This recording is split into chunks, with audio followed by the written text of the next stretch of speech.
Sitting in a courtyard, soaking up the sun, is a blossom tree. A physical manifestation of Sifu's skill tree, growing with every new technique that you learn, every combo that you master. Every time you return to your home following defeat or success, you can look upon this tree as a visual reminder of how much you've grown, how much of your potential you've fulfilled. As a full package, Sifu is about a lot of things. Family, vengeance, forgiveness, abuse of power, but all of these themes are spun tightly around an exploration of that growth and potential.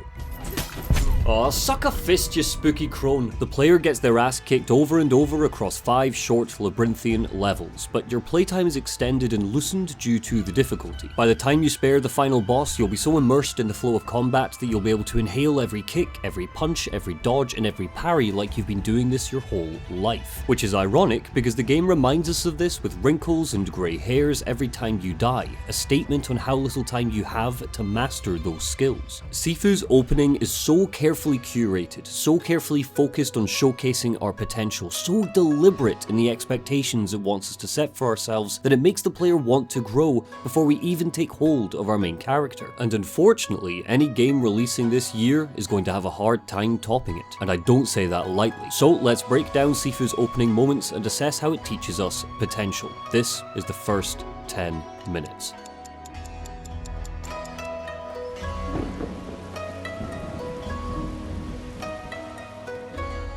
Considering how effective it is at pulling the player into the story, I'm shocked that more games don't open with us playing the villain. I don't mean those titles that lean in and tell us we were the bad guy all along, I mean games which let us take control of the central antagonist and relish in us kicking a bit of ass while we learn more about them. Sifu doesn't tell us that we're playing as Yang, the big boss of its campaign, until its prologue is over, but as he breaks the bones of each student dumb enough to cross him, you can pick up on a fair few clues to what his role is. A hulking, drenched figure clad in black to match his mop of hair lays siege to a Kagune with 4 allies. We're barely 10 seconds in, not a single word of dialogue has been said yet, and through a single moment of gameplay, we're told everything we need to know at this point.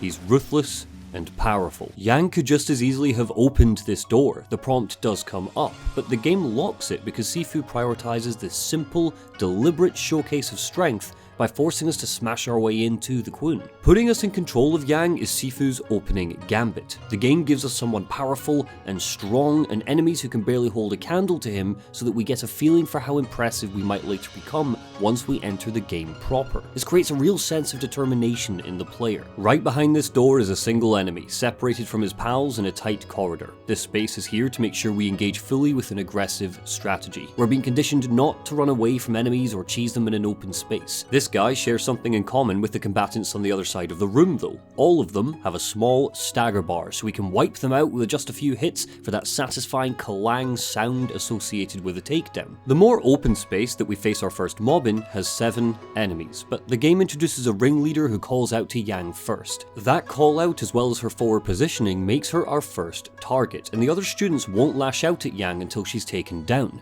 This means that the game gets to reinforce everything we've just learned with our first enemy before it tests those skills against a full group.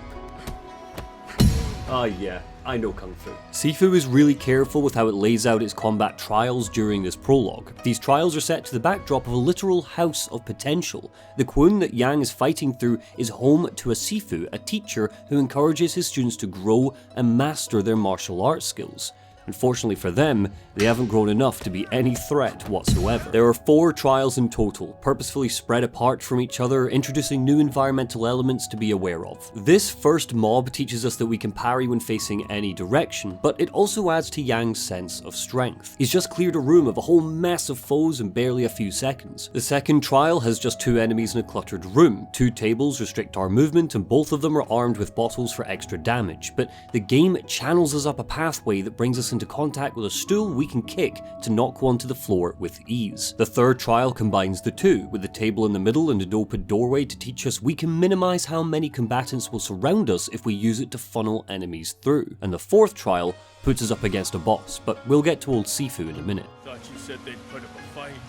I'm barely breaking a sweat. The trials are separated by interactions with Yang's allies. The other 4 bosses will eventually need to take down. This is all so we can get a quick sense of who they are before the story ramps up. It's apt then that by minute 4, we meet our first one, Sean the Fighter, casually smoking a cigarette in a trashed room. Kung Fu won't help you against cancer, Sean, but the simple layout we see in Sifu's prologue isn't what really highlights the potential of a Kung Fu master. That honor goes to what we can't see. There's no health bar. No matter how many hits we take, we cannot die before level 1, and I'm including our boss in that. Even if, God forbid, these students do kick us into the dust, embarrassing, we'll always bounce back. Our stagger bar can creep its way up to maximum, but all that does is momentarily stun Yang, so we can see how it could potentially ruin our day. With no health bar and a stagger meter that's fairly self-explanatory, it means that our eye can be drawn to that shimmering blue line in the bottom left corner, filling up with every parry we successfully pull off, and we will pull off a lot of them because the parry windows are so generous in the early game. This is our focus meter, sitting at the maximum 3 bars that we can eventually upgrade to in the main game, offering up easy chances to quickly shatter any opponents in our way, and that's not all that's fully leveled up here. Everything is. Woohoo! Get some! Yang has access to all of Sifu's unlockable skills from the very start. All of the potential tricks we can unpick through trial and error in the main game are carried by him from the offset. If you want to catch a bottle an enemy throws at you, you can do it. If you want to use the snap kick to jump straight into range of a student, snap away. Many of Sifu's special skills require precise flicks of the analog stick, so you won't be able to master them all from the get-go, but others are more intrinsic to how you fight, and you won't notice how powerful they are until you can't do them anymore. Sifu's prologue is essentially God mode, keen to make you feel powerful, get a taste of your potential before it strips all of that away for the long climb back to the top. And by minute 8, as Yang stands at the threshold of his old master's chamber ready for the prologue's boss, the game gets ready to hammer that home. Stop.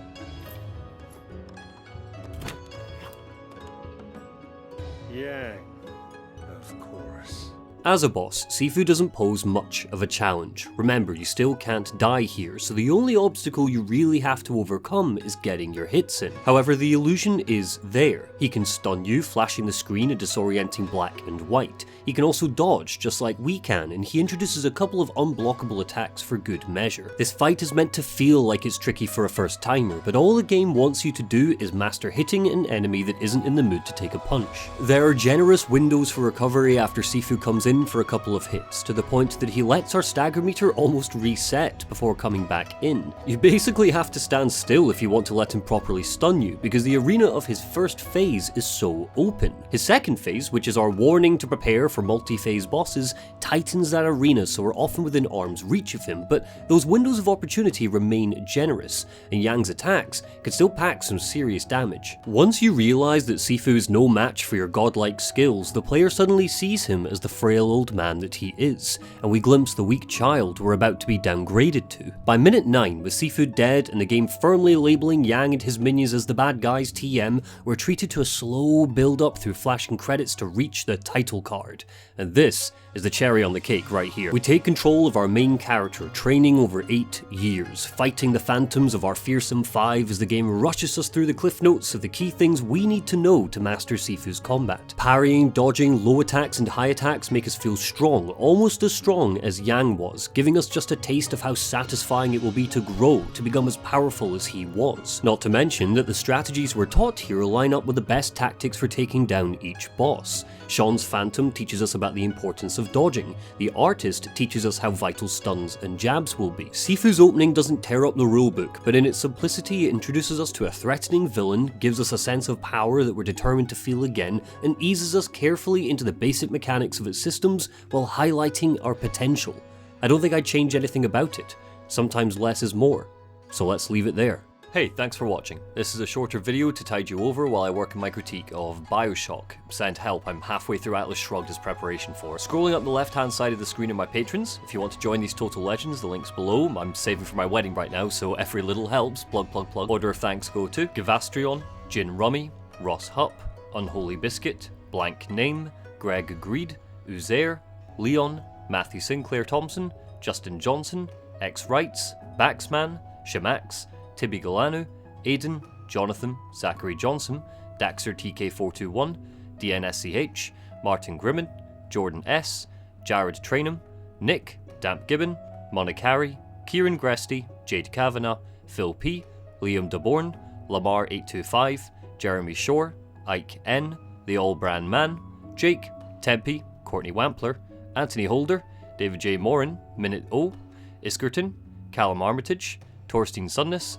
Fipsy, Derek DeRosia, Luca, Tom Inns, Heliquin, Sammy Stuff, Jaguke, Jordan, Alberto Calez, Austin Hagerman, Lee, Austin Long, Type Raz, Matthew Bendel, Dini, Zachary Powers, Andrew Muinos, Compulsory Fungus, Dank Hank, Prospero, Newen Guterres Nopoff, Lizzie Gale, Alan Black, Callsign Nor, David Bedard, Derek 8, CC, Jared Helfer, Graham McLaughlin, Oliver Farrell, John Foster Ag, Robert Capel, Matt McCulloch, Ethan, Paul W, Damp Gibbon, Chief Sweep, Ehor May, Jonathan Lum, Tamesh Banchak, Eddie Wingfors, Rees, Cakesters, Strupp, Angry Optimist, Yana Grasfrau, Laura Possum, Long Cheddar, Jordan Halsey, Amory Selden, Toxter, Donis Conva, Ashley Broning, 100 Sams, Neil Dudgeon, Michael Diaz, Nathaniel Waters, Dinkin Pearson, Kyle Pears, Seb Scott, Lonely Ronin, Chris Bread,